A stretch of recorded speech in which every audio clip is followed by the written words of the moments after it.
It was in early November of 1997 that a series of very strange sessions led a child psychologist in Maine to contact the authorities.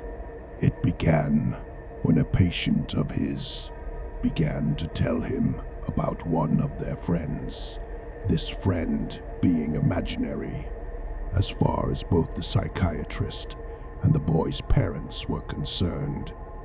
He called his friend Mr. Smile and would talk about him at great length during some sessions. The boy called him Mr. Smile, both because he would always be smiling and because when he was around the boy, said everything felt happy. He said that there was a feeling of everything being okay.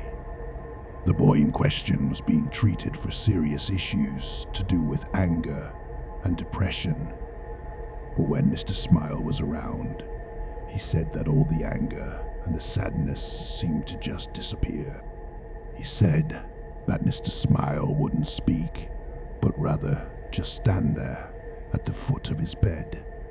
He smelled like candy floss, and just by being there, he made the boy feel calm and safe. The psychiatrist assumed this imaginary friend was some sort of coping mechanism the boy had developed to deal with the problems at home that had led to his violent temper, and thought nothing much of it. Until another patient, a girl of about 9 years old, also began talking about her imaginary friend, Mr. Smiles, and then a boy of 7, and then a boy of 12, and then a girl of 11. All in all, close to 15 separate patients all began to talk to him about Mr. Smile. The first few he put down to coincidence after all. Many children have imaginary friends, and the name and description of Mr. Smile were just generic enough that it didn't concern him too much at first. But as more and more of his patients told him about Mr. Smile, he began to grow concerned. He asked for more details. Every single one of them described him the same way, using the exact same words. Now, there was no way that all of these children could be in contact with each other. 5 of them, for instance, were currently being homeschooled, and according to their parents, when he spoke to them, never really even left the house, except when it was to accompany them on shopping trips and the like. There was no way that every single one of these kids could have rehearsed or prepared their statements together, which led him to a deeply disturbing conclusion. He spoke privately with each of the children's parents, one at a time. He avoided disclosing too much information, but told them that something troubling had cropped up in multiple sessions with various patients, and that he believed that there was a chance their child was at risk.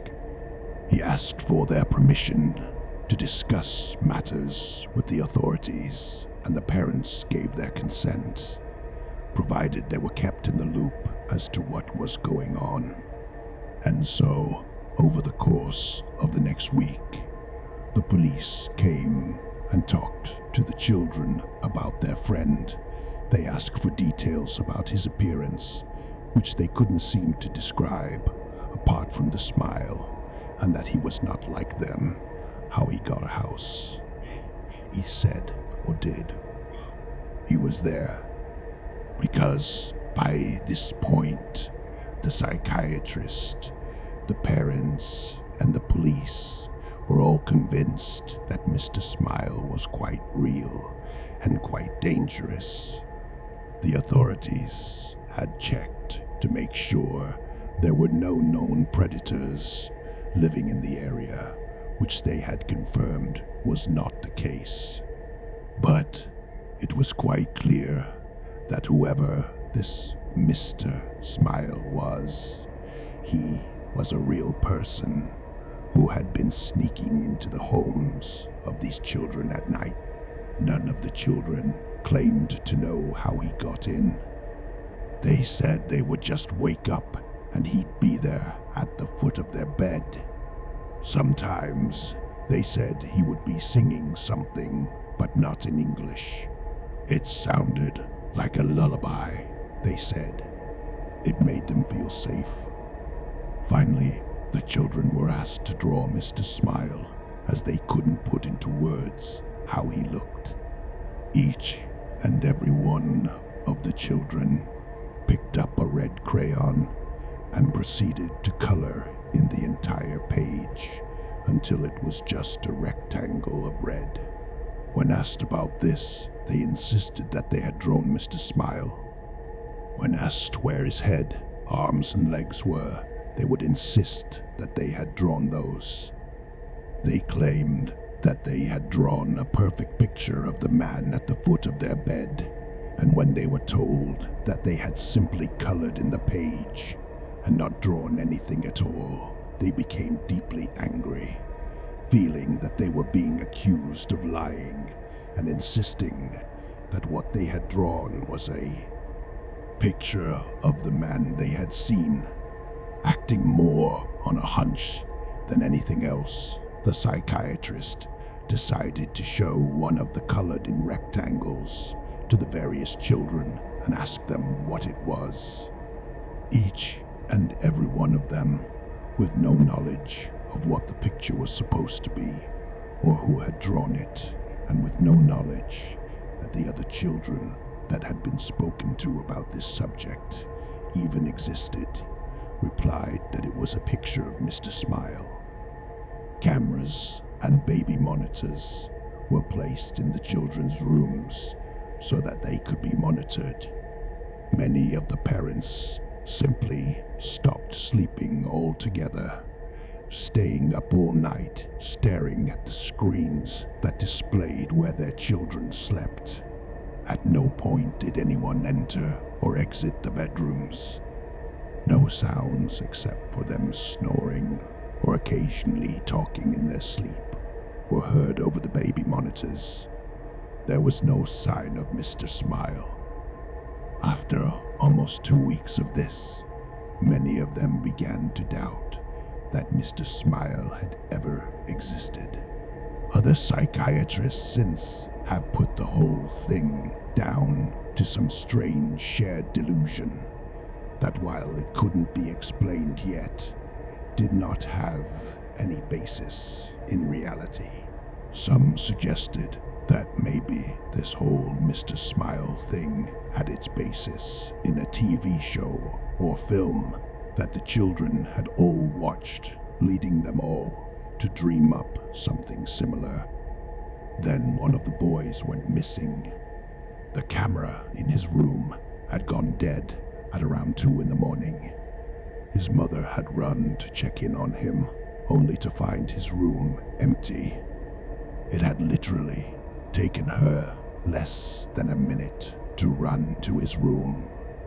There was no possible way for him to leave or be taken and be out of her sight in the time it took her to leave her bedroom and run towards his, but he was gone. She said there was a smell like cotton candy in the room. The search for the boy turned up nothing. No one had seen anything strange or unusual around the home before or during the disappearance, and no trace of him was ever found.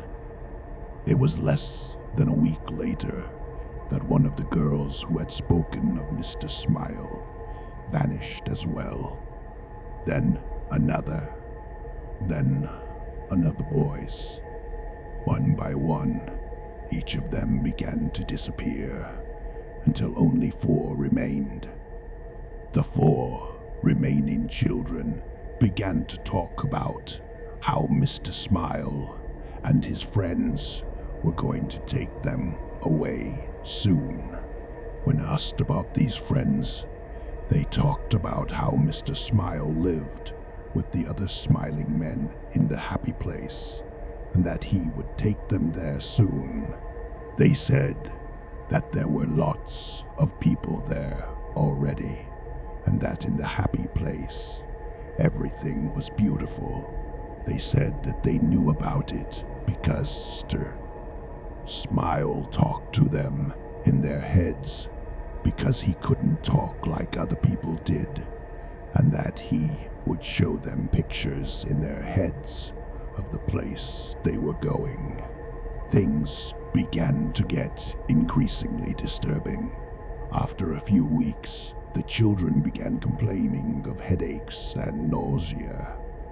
Their schools reported that they had begun to suffer hallucinations, and 2 of them started complaining that they didn't like the place that Mr. Smile was showing them anymore. One began screaming for half an hour, acting as if they were having a fit, and screaming for the colors to stop. That the colors were horrible, and that they needed them to go away. One of the children claimed that Mr. Smile was talking to them in their head all the time now, and was telling them things, terrible things, but that they couldn't talk about it. That they mustn't, because then their parents would know about the terrible things too. The psychiatrist asked them to write down what Mr. Smile was saying, promising that he would show it to no one, managing to gain the trust of one of the boys enough that he agreed. The contents of the book are known only to him and the authorities, but whenever anyone involved has been asked about it, they just get real quiet and quickly find an excuse to change the subject. The children stopped sleeping. Footage from the security cameras showed them sitting bolt upright, their eyes unblinking, just staring at the wall without moving or making a sound. Sedatives did nothing. One of the girls began cutting strange circular marks into her skin, while 2 of the boys ceased communicating in English altogether. The language they spoke was never identified, and despite numerous people being asked to listen to them, they could not translate what they were saying. By the start of 1999, all 4 of the children had vanished into thin air. There was no trace of who took them. Searches have turned up nothing to this day, with no indication of where they are or if they're even dead or alive. No suspects have ever been found either. All 4 of them appeared to simply vanish into thin air, much like the others, all of whom also remain missing, their disappearances unexplained.